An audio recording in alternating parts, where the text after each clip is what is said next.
Welcome back, Honors. Oh, man. Today, you guys were killing it, all right? We started off a little slow. Y'all were a little tired and stuff like that. But, man, like, I had people answering questions left and right. Like, Shayla Woodward, killing it. Julia Flowers, absolutely doing a great job, right? Like, so, a lot of good questions being answered. Courtney Stahl was talking. We had, like, a good moment. It was awesome, all right? So, very, very proud of y'all, okay? Because I feel like y'all are going to do well on this test, okay? A lot of people usually struggle on it, but you need to remember it's just a very broad concept, right? The Middle Ages in general is just a very broad thematic thing, right? Like Rome is gone now, and now we're leading into the Europe we know now, which is made up of tons of different people, different countries, different cultures, different languages, and that's all a product of the resettlement of Europe by those barbarian groups, right? So now we're getting into, though, the High Middle Ages, right? And the High Middle Ages is the period between 1000 and 1300 AD, right? So this is when Western Europe is actually going to emerge from the Dark Ages, right?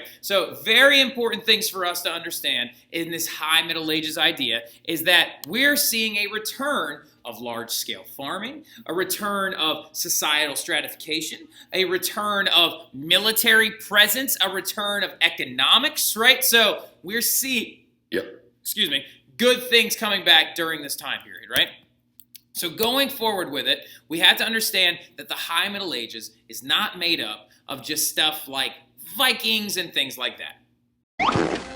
Hey everybody, it's Leif Erikson Day! Hinga-dinga-durgan! Ahoy, Patrick! It's Leif Erikson Day! There's a note. SpongeBob went to get more giant paper. Patrick, P.S. Happy Leif Erikson Day! There you go, right? It's not just about Vikings and things like that, but the Vikings actually invading led to feudalism, which gave us the ability for this to grow into the manor system and reintroduce economics, right? So this big thing happening in the background, though, okay? In the very background, you're going to see a big struggle between popes and kings, right? You're going to see a very, very, very large rift show up between the leader of the church and the leader of your country, right? The guy who's in charge of your welfare and the one who's in charge of your soul, right? So during the early Middle Ages, nobles and their knights held most of the power throughout Europe due to the fact that there was no infrastructure of communication, right? You had no ability as a serf to be able to communicate with your king. You never probably would see them. You would know what their name was, but you didn't even know what they looked like because it's not even like the art was good enough to actually make a representation of it, right? So the thing about it, though, is during the Middle Ages, the early Middle Ages, and the nobles and their knights are going to hold a great deal of power, yes, but over time, that power is going to shift to kings and the Pope, right? Powerful kings are going to come to power in places like England and France, and popes are going to claim authority over them, right? And a lot of this is due to the fact that since economies are returning to the Middle Ages, that means kings and popes stand to gain a lot of money and power off of this, right? The Pope claims taxes in their own right, known as the tithe. We'll talk about that here in a second. And then the king claims taxes in their own right, known as feudal dues, right?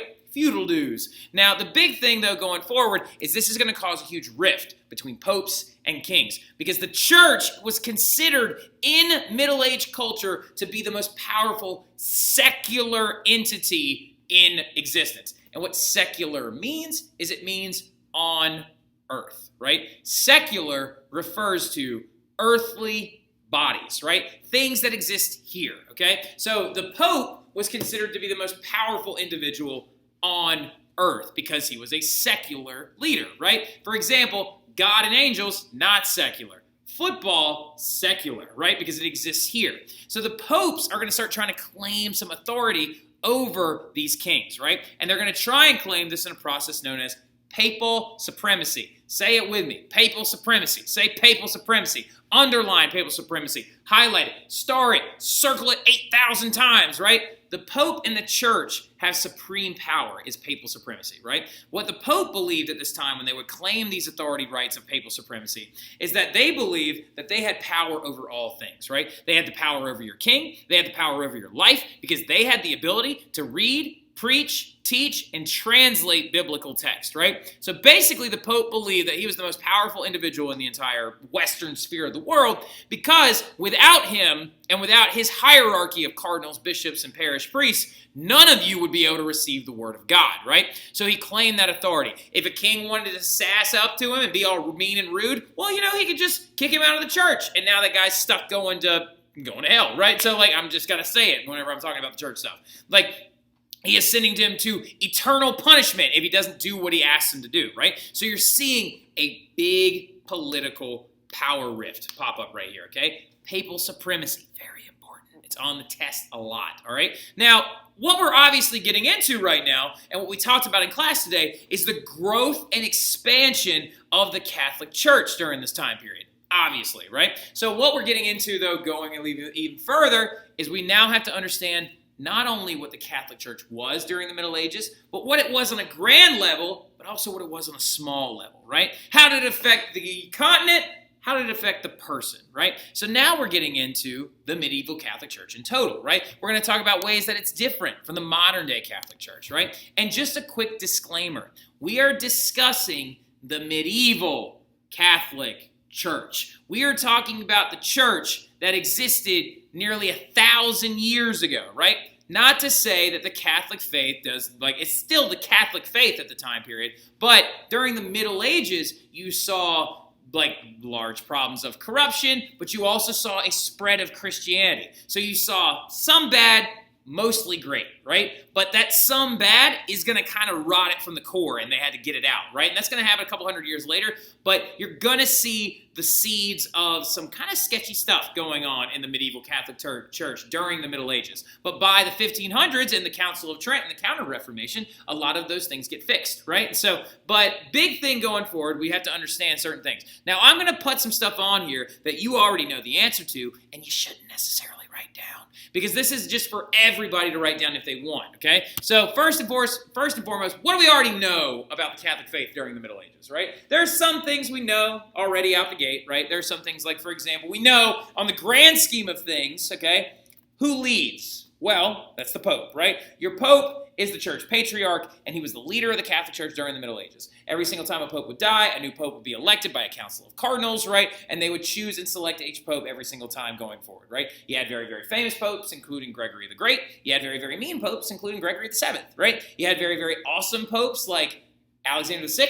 You had, or Sixtus, right? Pope Sixtus, which is the Sistine Chapel is named after him. You had really, really bad popes like Julius II in the Renaissance era. Wasn't a nice guy, right? So but that is who leads during the Middle Ages, is your Pope, right? So then, are there other leaders as well? Is it just the Pope and he acts autonomously, or is there other people involved as well? No, you had cardinals, bishops, priests. You had a multiple level, hierarchical, bureaucratic structure to the Catholic Church during the Middle Ages. It was not limited to just Pope, and that's it, right? So we do need to understand that there was a hierarchy underneath them, right? And that hierarchy still exists today. And it's very important to understand that when we're talking about the medieval Catholic Church, and then we get into the Renaissance Catholic Church, and then how the Reformation is going to affect everything, we just need to understand that. Now, also a big important thing when it comes to the medieval Catholic Church, what figures or icons, right? So as in these ideas, not idols, but icons, are used in the medieval Catholic faith to tell stories of how one should act in their normal everyday life. They're going to be heavily used in the Roman Catholic faith. They're going to be heavily used in Western Europe as well. And what they are, they're saints, right? They're saints. Saints are heavily used. Canonized figures are heavily used in the Middle Ages to tell stories, to describe actions, also to document history. A very, very famous saint that is used to document the transition of Ireland from paganism to Catholicism is that of St. Patrick, right? St. Patrick is supposed to have gone to Ireland and ran off the snakes, right? But in a Roman-like recording of history, no, he didn't actually go over there and scoot snakes away out of Ireland. Snakes are supposed to represent sinful pagan beliefs, much like the snake in the Adam and Eve story, right? So St. Patrick used the clover to explain the Holy Trinity to the Irish, hence why we have the clovers in St. Patrick's Day, right? So those saints and figures will be heavily used, though, in the medieval Catholic Church, whereas in the Eastern Orthodox faith, you're not going to see it as much, right? Not nearly as much use of saints and figured icons in their faith, okay? So that was, of course, a product of the Great Schism, right? Good job, Jenna. I heard you. Yeah, the Great Schism, though, big thing to remember, very, very important. 1053. Now, look, how often, though? This is a big kicker, right? How often do most people go to church now? Most people go at least once a week, Sundays, right? In the Middle Ages, the regular person went to church every day, sometimes 2 to 3 times a day.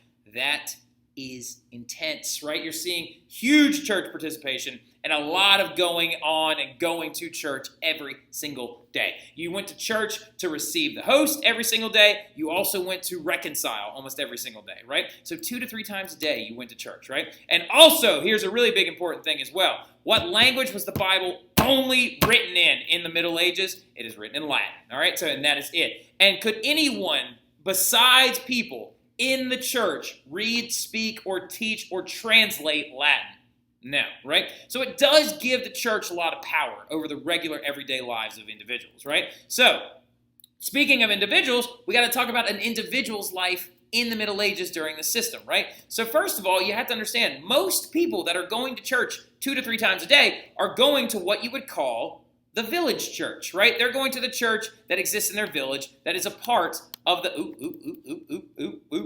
there we go. It's a part of the manor system, right? Every single manor and village around that manor had a church, right? So, and each of those churches was supervised by what you would refer to as a parish priest, right? So each parish had a priest. That priest would report to bishops. Those bishops would report to cardinals. Those cardinals would report to the pope, right? It's a very intense bureaucratic structure. It's very, very smart. It's very genius, right? And it's a massive importance, right? The village life revolved around the church, right? The village church marked your entrance into the community. It marked your exit from the community. Your baptism at birth, your death and burial nearby, right? Like actually symbolize that your church and your village was the doorway into life and the doorway out as well, right? So it's massively important though, because what are the sacred rituals of the church in the Catholic faith? They are known as the sacraments, right? Sacraments. If you don't know what the word sacrament means, ask Mr. Mathern. Also, just call it a sacred ritual of the church. I know in the modern Catholic faith, there are 7 of them, right? 7? And we'll talk about those a little bit later on. But in the medieval Catholic faith, your sacraments included mainly marriage, baptism, your burial, right? Baptism and burial are key things here. My entrance into the community, my exit from the community, right? So baptism and burial, confession or reconciliation. If you did not have your village church, you could not participate in the sacraments, which means that the middle-aged individual would believe that they were doomed to an eternity of punishment and also non-salvation, right? So due to this, though, also the most important thing about the village church is where you received the host, right? And in the medieval Catholic faith and during this part, you're going to see the growth of this idea of transubstantiation, right? Transubstantiation being the conversion of the bread and the wine through a priest and the power of God into the physical presence of God in the bread and in the wine, right? Of the blood and the body of Christ being in the wine, right? So the host is also a massive sacrament, but we just need to remember that transubstantiation is a thing. Transubstantiation is that transformation from just bread and wine through the consecration of a priest that we see at Mass, and we will see tomorrow at Mass. Love liturgy days. And you actually will see it turn into the body and the blood of Christ, right? So also, though, this one's huge. Put your star right there. This is why your sacraments is why the village church was so important. But here's another big reason why it was so important. It's also where you paid your tithe, right? So underline tithe, circle tithe, star tithe. The tithe is the 10% tax or donation that went to your village church, right? 10% of what you made in monies or funds or whatever you had every single week went to the church, right?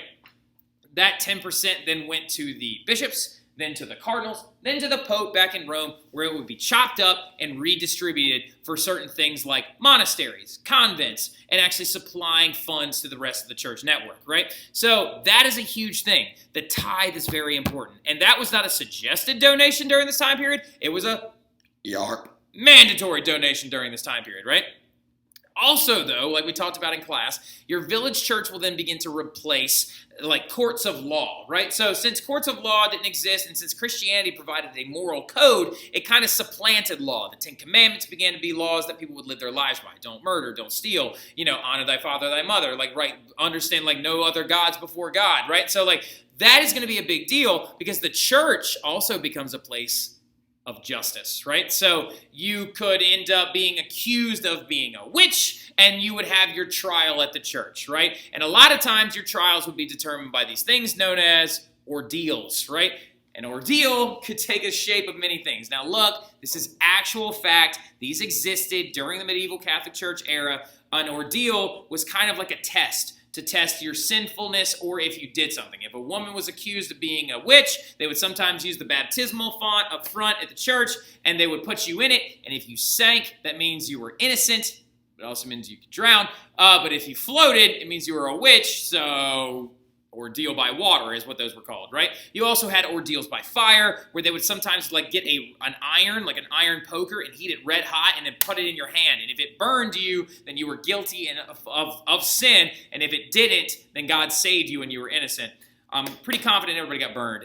So just throwing it out there. But that was like a big thing. So ordeals, we will talk about ordeals again in class tomorrow. Go ahead and underline that as well. It's a very, very important one. It will be in a fill-in-the-blank question. Also, though, just not justice, but celebrations were held at your actual village church as well, okay? So like things like Easter or baptisms or christenings and confirmations were all held at your church as well. So it was the focal point of village life during the Middle Ages, right? And then you had your church in your medieval cities, right? So your village church was very small. Your medieval cities, though, had cathedrals, right? They had cathedrals, massive, gigantic, humongous cathedrals, right? And these cathedrals are very important because they demonstrate a certain type of architectural style that was on the rise during the Middle Ages, right? So before this, right, write down earliest form of architecture is what's known as, and this will be on the test, all right? So your earliest form is known as Romanesque. Not Romanesque broccoli, a Romanesque architecture, right? And Romanesque literally means of Rome. It literally means like, oh, it looks like a Roman building. It has, it has a small like pediment, right? It's very, very simple architecture. It's not that huge, right? It's very simple. This is Romanesque architecture, right? That was your earliest form of architecture during the Middle Ages. But by the High Middle Ages, things have changed, right? Intelligence is coming back a little bit. People are learning. Money is being made again. Then you're going to see the rise of Gothic architecture, right? Go ahead and jot that down, Gothic architecture. And then give me 5 bullet points underneath Gothic architecture, because we've got to talk about some specific parts of Gothic architecture, right? And your Gothic architecture, the building that actually exudes Gothic texture is this bad boy. Bells, bells, bells of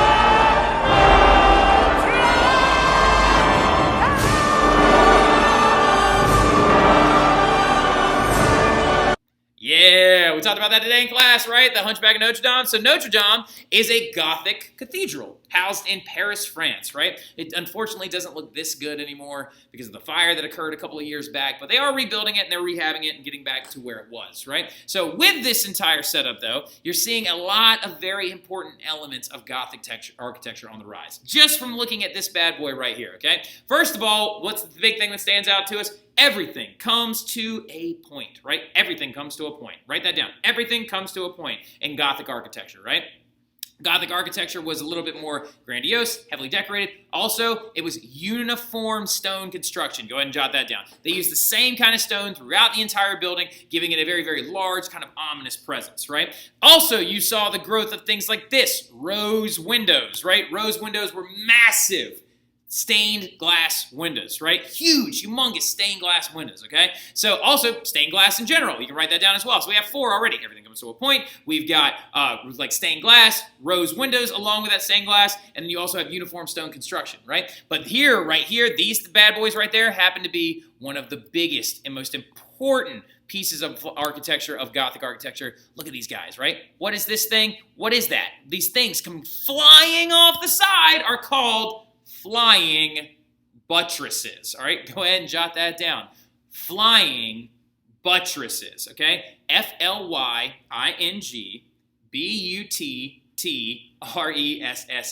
okay? Flying buttresses. What these things are is they are rafters that hold the building's roof up from the outside rather than the inside, and what they actually provide is a huge vaulted ceiling, and you can actually see one of the vaulted ceilings right here, right? So that is a vaulted ceiling. So notice there are no rafters on the inside of the building. It's because the weight is all being borne on the backside, right? On the outside. So now there are Gothic cathedrals all over Europe. This one actually is one that my wife and I went and saw. There is us, right? Me looking weird and goofy. This is actually St. Stephen's Cathedral in Austria, right? It's actually beautiful. It's very, very big. And you can also see where the Renaissance is going to be a major change in architecture, because that right there is a Renaissance cap. This is the Gothic bell tower. They started building this bell tower in Gothic style, and they were like, you know what? Just cap it off. And like they just actually finished it up with a Renaissance cap. So you can kind of see the major difference between the architectural styles of like the Middle Ages and then the Renaissance era. Renaissance bringing back domes and smooth lines. The Gothic architecture being all very, very pointy and very, very aggressive, right? And so the Gothic architecture is absolutely beautiful, very, very large. And one of the most famous parts of Gothic architecture is also these guys right here, gargoyles, right? Gargoyles were meant to, these little stone creatures that actually existed on the outside of Gothic architecture that were meant to scare away evil spirits, right? So big transition, though, that we have to understand is that growth of Gothic architecture, right? And so here's the last thing that we will talk about today in this flip before we get into our other stuff tomorrow in class. You also have to talk about the medieval Catholic Church and its major effects on medieval society, right? So you're going to see massive differences in two things, right? The Catholic Church is going to take very, very astute views on women. First of all, more than anything else in the medieval Catholic faith, women were seen as equal before the eyes of God, right? So according to medieval Catholic doctrine, they were seen as very, very equal of sin, equal of goodness, equal of purity, equal of all things that a man was also be able to do. However, they were viewed as very weak and easily led to sin. All right, so, and this is going to have some major cultural impacts. One of the biggest cultural impacts that's going to have is the fathers believed that they needed to have their daughters married off to men who could guide them through life in a religious fashion, so they would oftentimes be married off at a very young age, right? Most of you would have already been married in the medieval Catholic Church to men much older than you, right? So also, though, women were heavily taught to try and embody the ideas of Mary through practice and prayer, right? So then you've got views on other faiths, right? So, which were not positive, okay? So Charles Martel in 732 AD at the Battle of Tours, you know what I mean? The big hammer, the Charles Martel, the hammer, is a big symbol of discontent between Muslim and Islamic forces, right? Also, you're going to see Jewish communities come under fire from Catholic forces because as they began to thrive in southern Spain, anti-Semitism began to increase around 1000 AD. So as the Jewish community began to kind of come up a little bit, the Catholic community in certain places like Spain began to try to suppress them, and anti-Semitic views are going to be popping up. Many Jews began to migrate and spread this diaspora all around the different areas of Europe. But before they get started, I'll see y'all guys later.